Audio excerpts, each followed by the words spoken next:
Undefeated British cruiserweight prospect Lawrence Okolie moves to 5-0 with a 6-round decision win over Blaise Mendouo, or Mendouo. I'm not sure how you pronounce it, but for the purposes of this video, I'll call him Mendo. Now, boxing fans are very reactionary.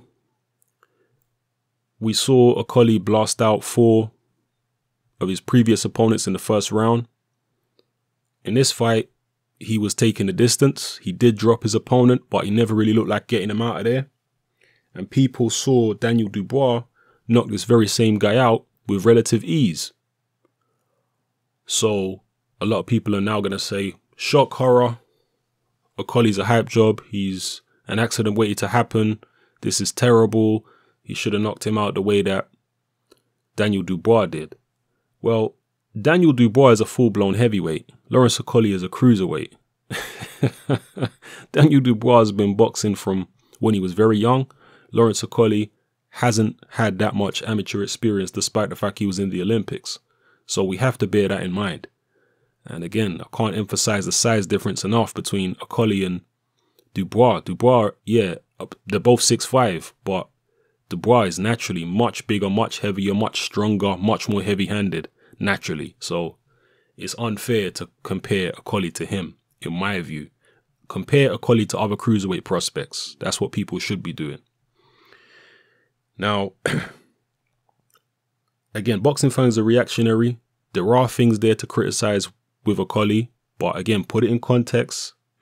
Very early on in his career, and when you fight somebody who is tough like a Mendouo, who did have a decent amateur background, who knows how to make it difficult for you, who does come to try and win, then you can go from blasting out a journeyman who just turn up to survive to go in 6 rounds. That can happen. It's no big deal though. You know, some of the greatest fighters of all time have had these type of fights early on in their career where they didn't particularly impress. Now, the fight was a scrappy fight. The commentators were saying Okolie needs to get some space. He needs to jab more. His work is not very clean. He's smothering his own work. And all that I kind of agree with. He was kind of smothering his own work. But then again, Mendouo was getting underneath a lot of the time. And Okolie really didn't want to box with him on the inside too much. He wanted to smother him to stop him being too dangerous on the inside. So in one way, that was actually maybe a good tactical move by Okolie, by not engaging with the guy too much on the inside and actually smothering him. On the outside, he definitely could have been a lot cleaner and a lot crisper with his work. My biggest criticism of Okolie in this fight was the way that he was throwing the right hand from long range. He wasn't getting full extension on his right hand. He was throwing it with a bent arm. And that is a very dangerous thing to do at long range. Not dangerous for your opponent, dangerous for you, the guy who's throwing it. You don't want to throw a right hand from long range with a bent arm like that. It was almost like a half straight right hand, half uppercut. The reason why is because to throw the right hand with a bent arm means your opponent has to be closer to you in order for you to be able to land the shot. And you're trying to throw it from long range. You're throwing yourself off balance with this bent arm right hand. You're falling in. You're giving your opponent a chance to land on you. You're more open when you throw it with a bent arm like that. Like I say, it's almost like an uppercut. You leave yourself open. One of the things they always tell you in most boxing gyms is don't throw an uppercut from the outside. Unless you're Roy Jones Jr. or someone extremely fast with extremely good reflexes, you don't want to be doing things like that.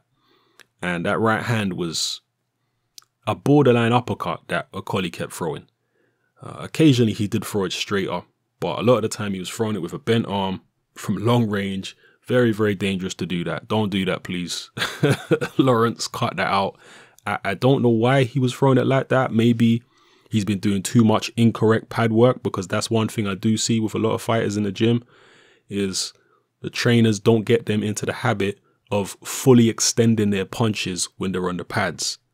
You know, they want to hear the quick snap, snap, snap of these fast combinations on the pads. And you often see that the fighter is not fully extending and not fully locking their arms out when they're throwing these right hands and these power shots.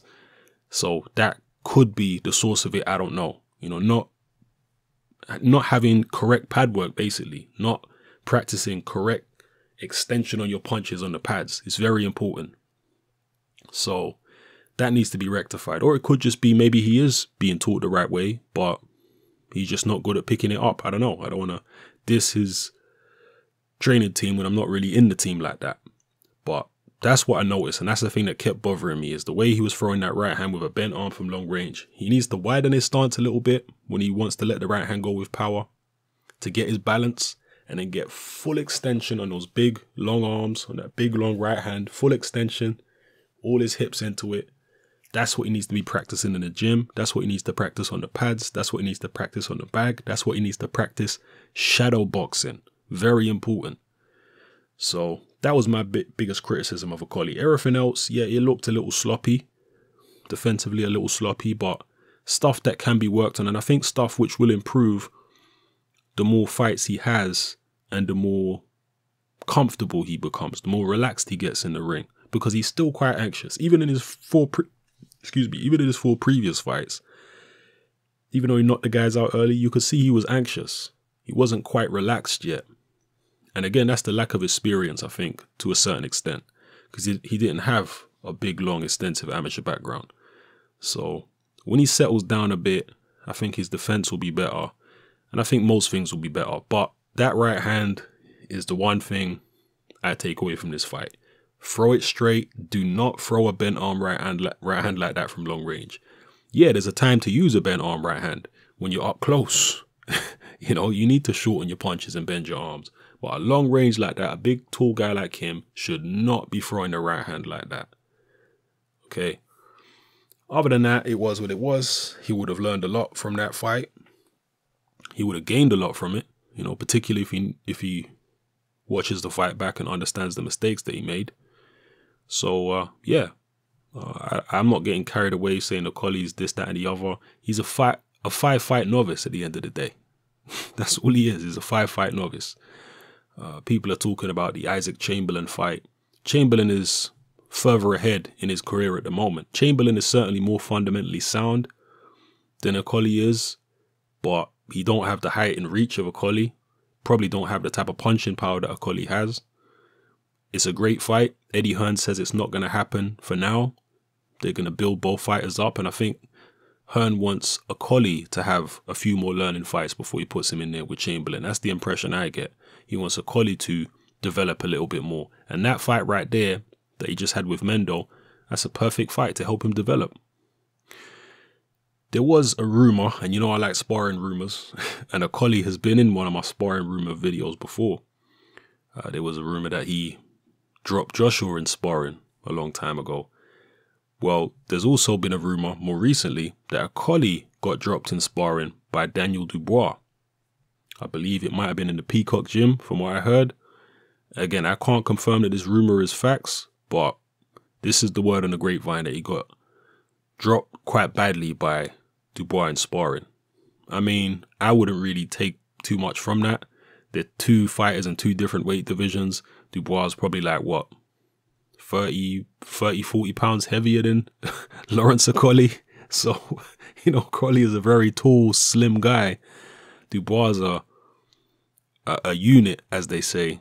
Hardly surprising if he cracked Okolie. You'd expect Okolie to go down, really, wouldn't you? The size difference is so big. So, you know, I don't really take too much from that. All I can say is psychologically, maybe, if somebody does drop you in the gym or knock you out, it can be a little, you know, difficult to get over psychologically for some fighters. But, you know, if Lawrence Okolie's listening, just put it in context. If you did get dropped, you got dropped by a big heavyweight, a guy who's like 30, 40 pounds heavier than you. You know, put it in context. You're not going to be fighting guys that big and strong at cruiserweight. Don't get it twisted. There are some very tough guys at cruiserweight, very dangerous guys, but they ain't going to be as big and strong as Daniel Dubois. Particularly not the level that Okolie's going to be fighting for the next couple of years. Other prospects, you know, some seasoned fringe contenders and stuff like that. So I wouldn't worry about it too much. He's on his journey. He's making his way. And he's in the learning stages of his career. So those are my thoughts on Lawrence Okolie's performance against Blaise Mendouo. Drop your comments in the comment section below and let me know how you felt. Are you guys writing Okolie off after only 5 fights? Or are you like me, just going to watch his progression and give him the benefit of the doubt for now? Because I see the raw talent which is there for Okolie. You know, he's got the height, he's got the reach, he's got the tools, he's got punching power. He just needs to refine his technique, you know, and calm down. That's all. If he can do that, then I think he can be a useful fighter in the cruiserweight division. I don't know how far he can go yet, but with the tools that he has, if they are refined properly, if he learns how to use those tools, that, you know, tremendous height, reach and punching power, if he learns how to use it properly and refines his game, I don't see why he couldn't win a world title at some stage. You know, it's all to do with the way that he's brought along and how well he learns, you know. So anyway, those are my thoughts. Drop your thoughts in the comment section below. It's Hatman, I'm out.